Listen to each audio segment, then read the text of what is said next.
আমি জিঞ্জিরা বাজার অঞ্চলে আমার সমস্ত ব্যবসায়ী বন্ধুরা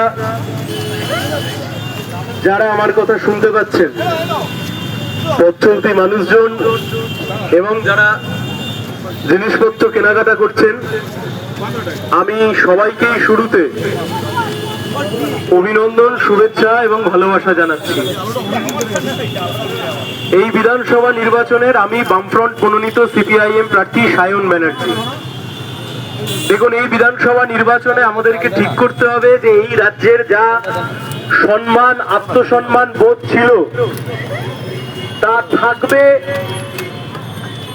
যা লুটে গেছে পশ্চিমবাংলার শিক্ষা ব্যবস্থা, পশ্চিমবাংলার স্বাস্থ্য ব্যবস্থা, বেকার যুবকের কর্মসংস্থান, যা কার্যত লাটে উঠে গেছে, আমাদের রাজ্যের যে আত্মসম্মান বোধ যা কিছু ছিল, এইবারের বিধানসভার ভোটে ঠিক হবে তা আবার পুনঃপ্রতিষ্ঠিত হবে নাকি সবটাই আবার আরো রসাতলে যাবে?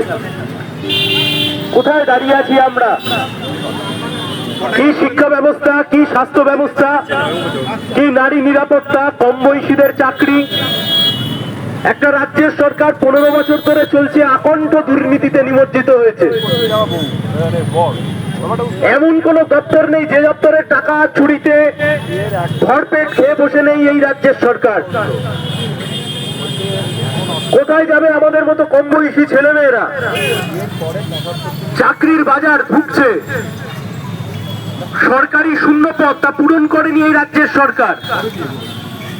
এই জিঞ্জিরা বাজারে যেমন আলু পটল বিক্রি হচ্ছে, শেষ 15 বছর তৃণমূলের সরকারের আমলে আলু পটলের মতো করে শিক্ষক শিক্ষিকাদের চাকরি তৃণমূলের পার্টি অফিস থেকে বিক্রি হয়েছে।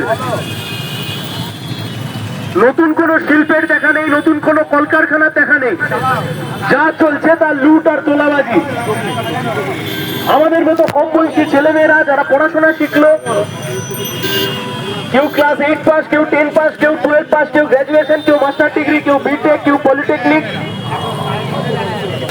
বাইরের রাজ্যে আজকে কাজ করতে যেতে হচ্ছে।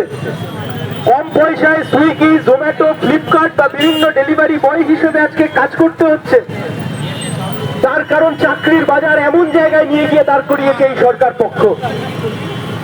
তাই আমরা আপনাদেরকে বলছি, আমরা বামফ্রন্টের তরফ থেকে ঠিক করেছি, আপনারা যদি আমাদেরকে ভোট দিয়ে মহেশতলা বিধানসভা কেন্দ্রে আপনারা যদি আমাদেরকে জেতান, তাহলে পরিবার পিছু একজনের চাকরির দায়িত্ব আমরা সুনিশ্চিত করতে চাই। লাটে উঠে গেছে শিক্ষা ব্যবস্থা। শেষ 15 বছর ধরে প্রায় 8000 স্কুল বন্ধ হয়ে গেল এই রাজ্যের সরকারের আমলে। কোথায় পড়াশোনা হবে? কি পড়াশোনা হবে? কি ভয়ঙ্কর পরিমাণ জিনিসের দাম বাড়ছে, গ্যাসের দাম, পেট্রোলের দাম, ডিজেলের দাম, আলু, পটল, ভোজ্য তেল, সাধারণ যে জিনিস দিয়ে আমাদের দৈনন্দিন জীবন চলে, ভয়ঙ্কর পরিমাণ দাম বাড়ছে। সাধারণ মানুষ খাবে কি?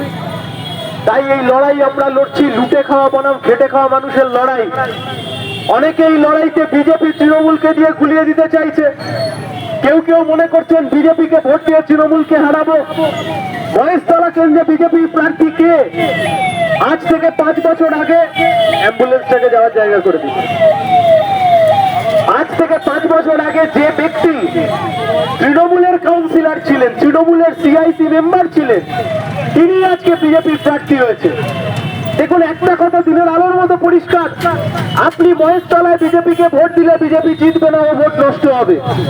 আমরা আপনাদেরকে কথা দিচ্ছি, আপনারা যদি অপশাসন থেকে মুক্তি পেতে চান, এই ভয়ঙ্কর বাজে রাস্তা তারাতলা অবধি গোটা মহেশতলা জুড়ে জমা জলের সমস্যা, গোটা মহেশতলা জুড়ে রাস্তা উঁচু করে দিয়েছে, বাড়ির মধ্যে জল ঢুকে যাচ্ছে, গোটা মহেশতলা জুড়ে ভাঙা রাস্তাঘাট, খালগুলো নিকাশি হয় না, ড্রেনগুলো পরিষ্কার হয় না। সমস্ত বিষয় থেকে আপনি যদি মুক্তি পেতে চান, তাহলে কাস্তে হাতুড়ি তারা চিহ্নে আমাদেরকে ভোট দিন। তৃণমূল, বিজেপি, জোড়াফুল, পদ্মফুল এ দুয়ের মেকি লড়াইয়ের মধ্যে যাবেন না। কম বয়সীদের চাকরির ব্যবস্থা সুনিশ্চিত করতে হবে। কি করতে পারলো বিজেপির সরকার? আকণ্ঠ দুর্নীতি, ইডি সিবিআই তদন্ত করতে এলো।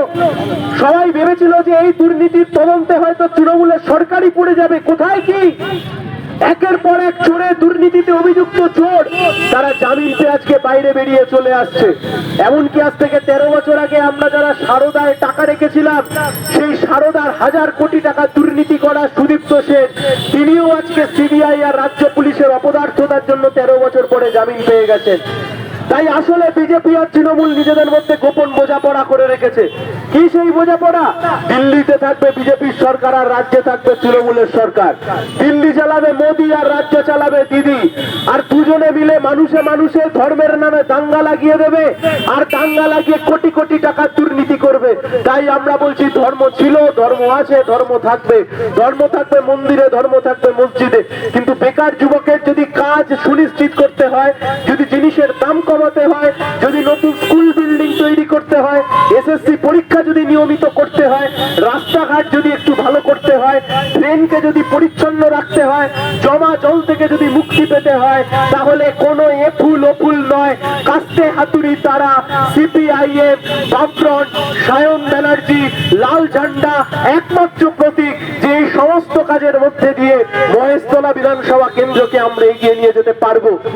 কি করতে পারলেন আপনি নারী নিরাপত্তার জন্য? আপনি মহিলা মুখ্যমন্ত্রী। কেন আরজি করের বুকে ধর্ষণ হবে, খুন হবে? কেন সিবিআই তদন্ত করতে এসে কার্যত এখানেও সেটিং করে চলে যাবে? উত্তর দিন। 50টা টাকা ইনকাম করতে মাথার ঘাম পায়ে পড়ে যায়, আর 15 বছর ধরে মানুষের ভোট নিয়ে ভোটে জেতা পার্থ চ্যাটার্জিরা 50 কোটি টাকা উদ্ধার হয় পার্থ চ্যাটার্জির বান্ধবীর ফ্ল্যাট থেকে। উত্তর চাই মনে আজকে আমরা? কোনদিন দেখেছি পশ্চিমবাংলার এই চুরি, এই দুর্নীতি? কোনদিন কোশ্চিনকালে দেখেছি? আমরাও সরকার চালিয়েছি, বুদ্ধদেব ভট্টাচার্য, জ্যোতি বসুরা মুখ্যমন্ত্রী ছিল। দুর্নীতির কালো দাগ একটা কারোর সাদা ধুতিতে লাগতে দিইনি আমরা। আর খাদ্যমন্ত্রী নিজে গিয়ে আজকে জেলের খাদ্য খেয়ে আসছেন। শিক্ষামন্ত্রী গোটা শিক্ষা ব্যবস্থাকে লাটে তুলে দিয়ে গিয়ে আজকে জেলের ভাত খেয়ে আসছেন। আর ইডি আর সিবিআই যাদের কাজ ছিল চোরের মাথা খুঁজে বের করা, তারা চোরের মাথা না খুঁজে ইডি সিবিআই দুজনে মিলে সেটিং করে বসে রয়েছে।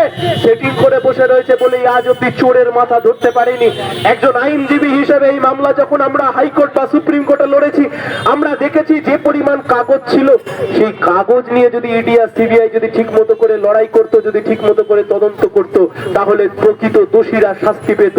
কিন্তু আসলে তৃণমূল এবং বিজেপি দুজনে গোপন আঁতাত করে পশ্চিমবাংলার বুকে চলতে চাইছে। এই আঁতাত ধ্বংস করবার জন্য, মহেশতলাকে এগিয়ে নিয়ে যাওয়ার জন্য প্রার্থী ডেকে ভোট দিন। এমন প্রার্থীকে ভোট দিন যে প্রার্থী কথা বলতে পারে, যে প্রার্থী বিতর্ক করতে পারে, যুক্তি দিয়ে কথা বলতে পারে, যার সংবিধান সম্পর্কে জ্ঞান আছে, সংবিধানের অধিকার সম্পর্কে জ্ঞান আছে, যে বিধানসভায় গিয়ে লড়াই করতে পারবে, বিধানসভায় গিয়ে মহেশতলার মানুষের অধিকারের কথা বলতে পারবে, অধিকার ছিনিয়ে আনতে পারবে। প্রার্থী থেকে নির্বাচিত করুন। তাই আমরা আপনাদেরকে অনুরোধ করছি, আপনারা আপনাদের মূল্যবান ভোটটি কাস্তে হাতুড়ি তারা চিহ্নে যদি আমাদেরকে দেন, তাহলে আমরা আপনাদেরকে কথা দিলাম, আর যাই করি পার্থ চ্যাটার্জি, জ্যোতিপ্রিয় মল্লিকদের মতো ভোটে জিতে কোটি কোটি টাকা দুর্নীতি করে নিজের পেট ভরাবো না। আপনাদের পাশে থাকবো।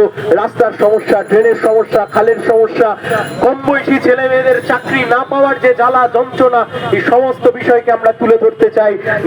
নারী নিরাপত্তা আর পশ্চিমবাংলার বুকে ভেঙে পড়া আইনি ব্যবস্থা, এই সব কিছুকে আমরা ঢেলে সাজাতে চাই। সমস্ত ধর্ম বর্ণ সমন্বয় আমরা পশ্চিমবাংলাকে আবার এগিয়ে নিয়ে যেতে চাই, মহেশতলাকে এগিয়ে নিয়ে যেতে চাই। তাই আগামী 29শে এপ্রিল আসন্ন বিধানসভা নির্বাচনে, কাস্তে হাতুড়ি তারা নির্বাচনে আপনাদের প্রার্থী সায়ন ব্যানার্জিকে বিপুল ভোটে জয়যুক্ত করবেন, এই কথা বলে, এই আশ্বাস রেখে আমি আমার কথা শেষ করছি। ধন্যবাদ, শুভেচ্ছা।